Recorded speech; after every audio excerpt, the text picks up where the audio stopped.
Oh, hello, hi. Welcome to my welcome to my channel. What are we talking about today? I am talking about my academic journey. And please bear with me. Please bear with me because I do not have any editing software. I do not have a laptop. I do not have any special or fancy cell phone to edit the video. It's just me and my Hisense that costed me 500 rands. So if it's too long and some parts you're like, okay, Kel, you should have edited that out. I couldn't because limited resources. Limited resources. Yeah, well, please bear with me. So, what are we talking about today, or what am I talking about today? Like I said, I am talking about my academic journey. Academic journey. I'm 29 years old now, and I finished matric 2015. We are starting there. Siqala 2015. Okay, so what's happening? What's happening? This is me. And my academic journey has been one of resilience and perseverance. Why am I saying that? Listen to what I have to say. Listen to what I have to say. And this story is, or rather, this testimony is something I wanted to save until like next year when I finally graduate in my current qualification. But because of this dizziness that I've been having, I'm like, what if I die? What if I die? Or what if something happens to me? My brain has been telling me, what if I lose mobility, or what if I can't speak anymore? Because of this dizziness, the only thing I can think of is stroke. So yes, my academic journey has been one of resilience and perseverance. 2015 finished matric. um I just did not care, ne? I did not care. Like, even my marks showed, yes, according to the basic department department of basic education, yes, it was a pass because their standards are not so standardy. Hey, I got a B. No, I got a D. I'm lying. I got a D. Yes, which a D is a pass, but I mean, I could not have used those marks to apply for tertiary. So what happened? I had no plan. I had no plan. Like, I did not even apply for tertiary or anything. And then one day I'm sitting with my cousin in Pretoria. They're like, girl, come back in Joburg. You have a place to stay. You are upgrading your marks. My mother's employer paid for my for my what for my upgrading. Yes, for my upgrading. Yes, and then I went to Star School here. When they upgraded my maths, economics, accounting. Yes. The rest were above 50. The rest of my subjects were above 50. It was just these three. Still, nalapo, baby girl is unbothered, not pulling her socks up, but just, I really don't know what was happening with me during these years, yes, because, like, I was not putting in the work. 2016, I upgraded my metric, and yes, I did well than previously. Mind you, I did well than previously. It turned into a bachelor's pass. I had now gotten 50 somethings in these two modules. Then maths, man, I got a 45, which was better than the 30 I had got in the previous year. And then, yes, that was 2016. So 2015 I'm doing metric, 2016 I'm upgrading metric, 2017 I was doing a higher certificate at UNISA. And there, that's when I started pulling my socks up, and I could see that, oh, actually I'm smart, and oh, actually I can do this on my own, because at UNISA no one's teaching you, you are teaching yourself everything. And 2017 there was no online classes and all of that. Like, when we fast forward to now, and I'll tell you why I know about now. 2017, I don't remember having online classes. I did everything on my own. Like, I learned accounting on my own. I learned commercial law on my own. I learned, it was basic numerology. It was a higher certificate after all, and I did so well on that certificate, which was a higher certificate at UNISA.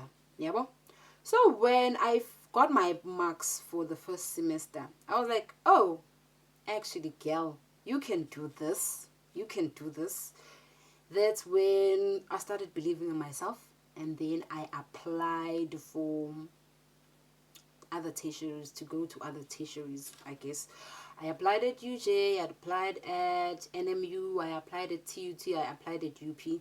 I got accepted at all of these 3 institutions. And oh my gosh, I was so happy. But obviously I used my matric results, the upgraded matric results. And I was like, oh, okay, you can get into these institutions. And let us be honest with each other, guys. Yes, everyone is saying, nah, it's just talks and talks, none, when it comes to institutions such as VET and UP. But deep down, we know the truth. We know how, because people behind the application process, it's people who think like us.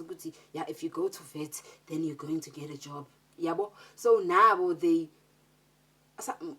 let's just say 90% of them, they go into the job market actively looking for students who are from these institutions. But then they know the truth, we know the truth, it is what it is. So that was 2017. Did the higher certificate at UNISA, higher certificate in economics management sciences.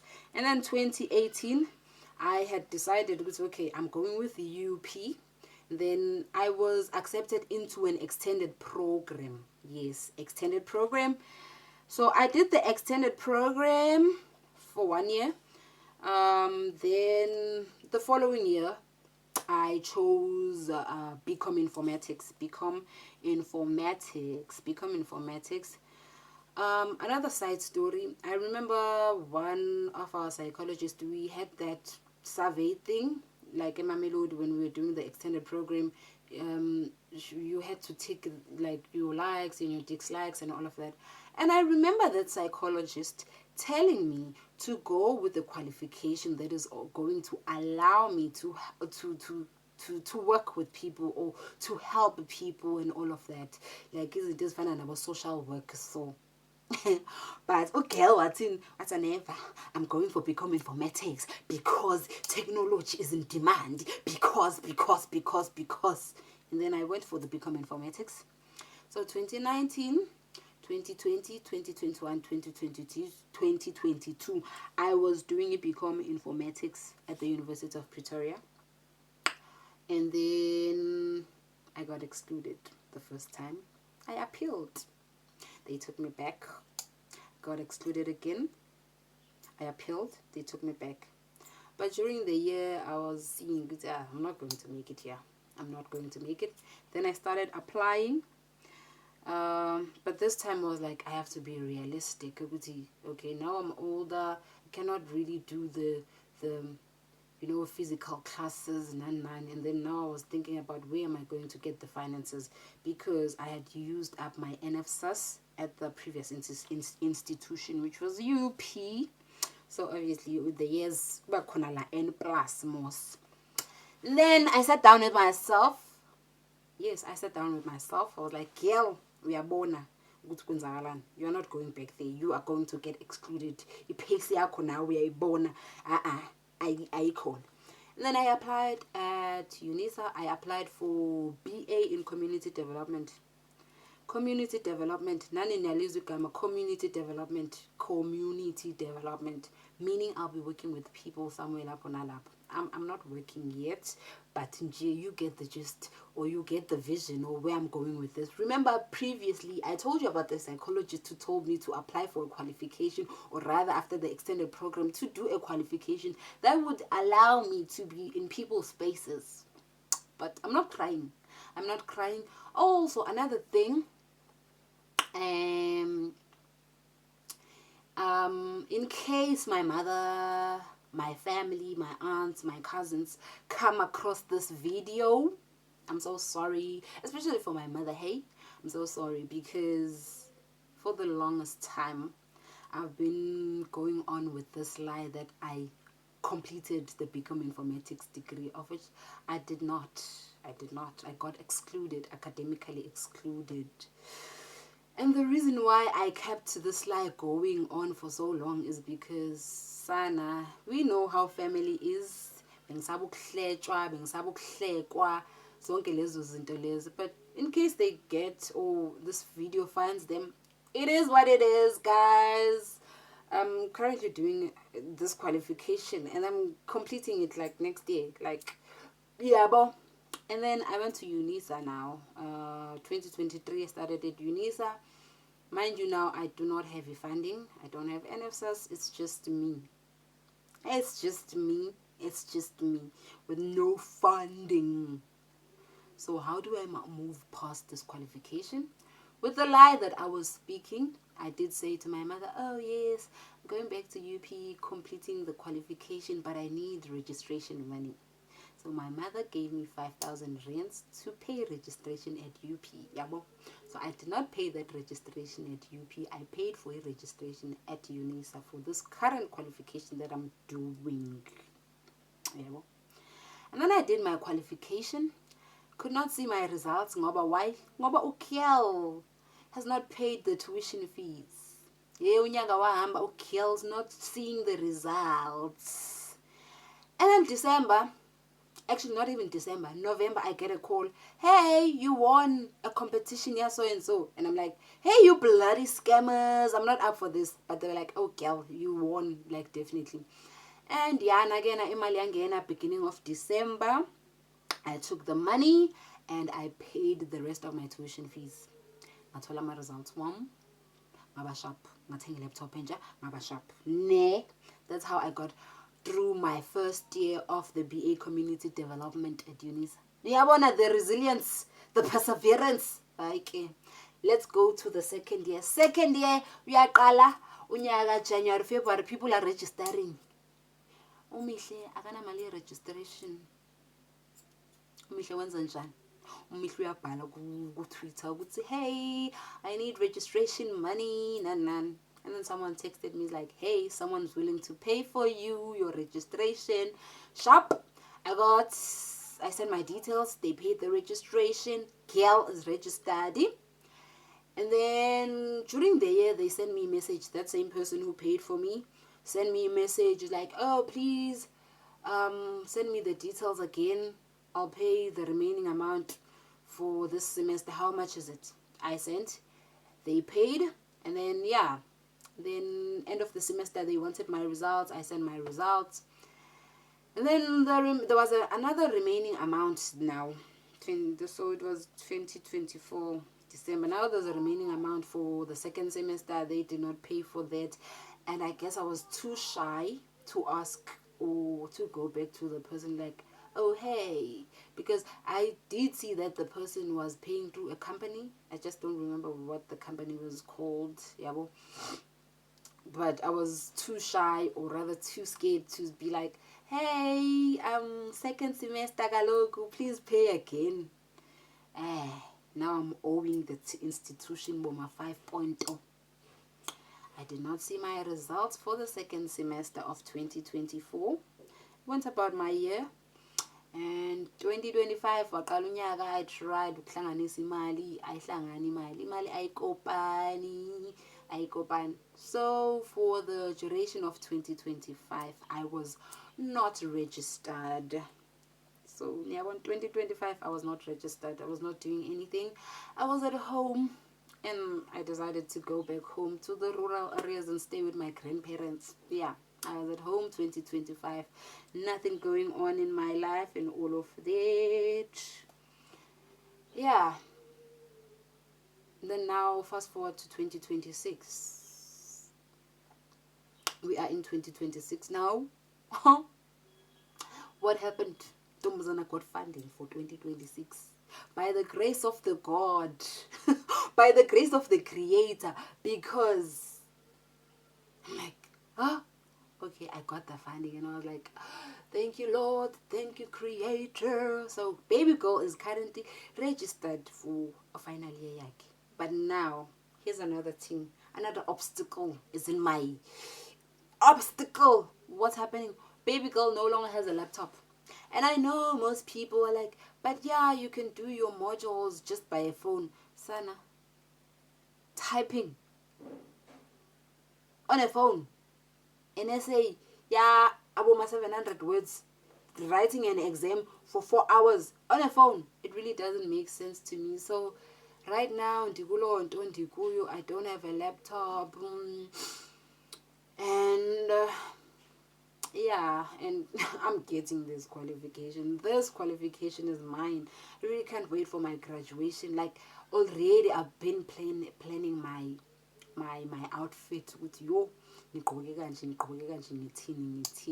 So that is my story, Gesana. A story of academic resilience, academic perseverance. Because yes, and this is like a decade. It's a decade of schooling with no results. Because 2015 matric, 2016 upgraded matric, 2017 higher certificate, 2018, 19, 20, 21, 22 doing a BCom informatics,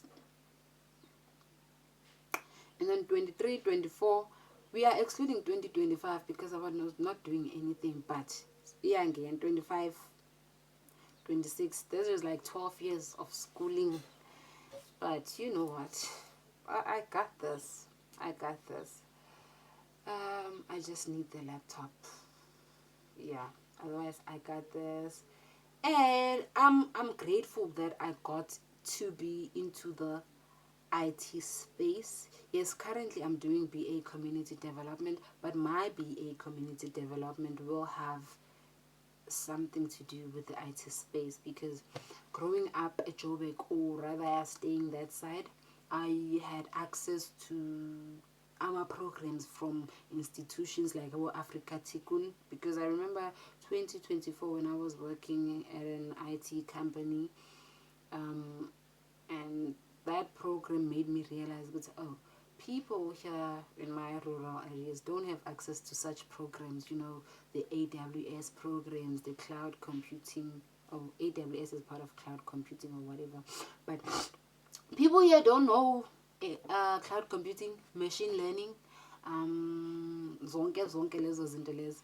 And if, okay, not even if, when I finally implement my NPO, it will be dealing with those things, bringing technology to the rural areas. Because why sonke masifuna these opportunities fanele simove go Randburg? Why no. I'm starting that NPO, and Zana is going to do wonders for my community. Otherwise, with everything I said, I hope you did gather ukuthi you never give up on your dreams, never give up on anything, because mina eventually gave out on that graduation stage. Yabo. Eventually. Yabo. Like, the Lord, or rather the Creator, always makes a way, man. You just have to keep pushing. You just have to keep pushing. Just look at how I've funded this current qualification so far. It's definitely the grace of the Creator of it. Nothing much. Thank you for coming to my Mihle Talk. See you on the next one.